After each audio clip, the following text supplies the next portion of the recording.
MSCITचं एक सेंटर आहे आणि ह्या सेंटरमध्ये शासनाचे वेगवेगळे उपक्रम त्याचबरोबर वेगवेगळे असे जॉब ओरिएंटेड कोर्सेस शिकवले जातात.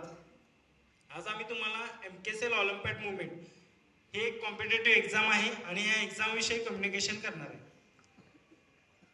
मला एक सांगा, तुम्ही स्कॉलरशिप मंथन नवोदयची एक्झाम दिली की नाही आतापर्यंत? किती विद्यार्थ्यांनी दिले? Very good. एक्झाम द्यायला आवडतात का तुम्हाला? नक्की? ठीक. सर्वांनी ताट बसायचंय पुन्हा एकदा. आता ह्या एक्झामचं स्वरूप मी तुम्हाला सांगणार आहे आणि ही एक्झाम का द्यायची, ह्याचे बेनिफिट्स काय आहेत ते तुम्हाला मी सांगणार आहे. महत्वाचं म्हणजे ह्या एक्झामचं नाव आहे MKCL ऑलिम्पियाड मुवमेंट एक्झाम. शॉर्टकटमध्ये याला आपण मॉम एक्झाम म्हणतो. आता ही एक्झाम कोणत्या लेवलची आहे? तर ही एक्झाम स्टेट लेवलची आहे. आणि ह्या एक्झामसाठी कितवीचे विद्यार्थी बसू शकतात? तर 5वी ते 9वीचे विद्यार्थी ह्या एक्झामसाठी बसू शकतात. आणि ह्या एक्झामला सिलेबस कोणता असणार आहे बघा, तर तुमची जी पहिली सेमिस्टर आहे, पहिली सत्र आहे, त्या सत्रावरती तुमची एक्झाम असणार आहे. त्यासाठी तुम्हाला वेगळा असा कोणता अभ्यास करायची किंवा वेगळा असं कोणतंही पुस्तक घ्यायची गरज आहे का? आहे का गरज? का गरज नाही? कारण तुमच्या पहिल्या सेमिस्टरवरती एक्झाम असणार आहे, बरोबर.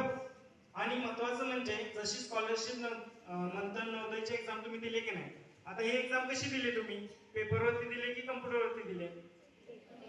पेपरवरती दिली. आणि ही जी आपली एक्झाम असणार आहे ही एक्झाम कम्प्युटरवरती असणार आहे. आवडेल तुम्हाला द्यायला कम्प्युटरवरती एक्झाम? नक्की? ठीक आहे.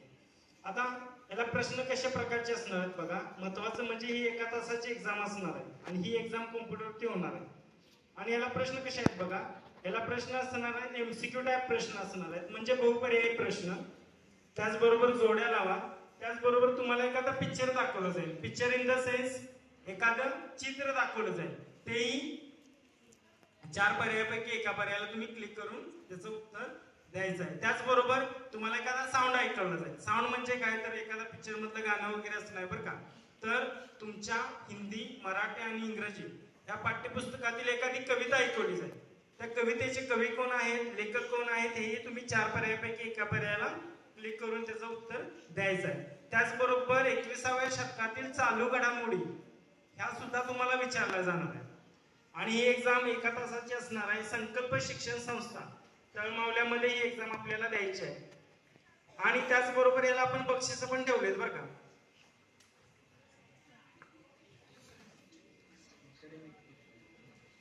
याला राज्य लेवलला पहिलं बक्षीस आहे बघा 5,000 रुपयाचं एक रोबोटिक किट. दुसरं प्राइज आहे 4,000 रुपयाचं अशाच पद्धतीचं एक रोबोटिक किट. आणि तिसरं बक्षीस आहे 3,000 रुपयाचं रोबोटिक किट. हे एक स्टेट लेवलचे बक्षीस आहे. त्याचबरोबर जिल्हा लेवल बक्षीस आहे 2,500 रुपयाचं रोबोटिक किट. दुसरं बक्षीस आहे 1,500 रुपयाचं रोबोटिक किट. आणि तिसरं बक्षीस जे आहे ते 1,000 रुपयाचं रोबोटिक किट. अशा प्रकारे आपण किट देणार आहोत.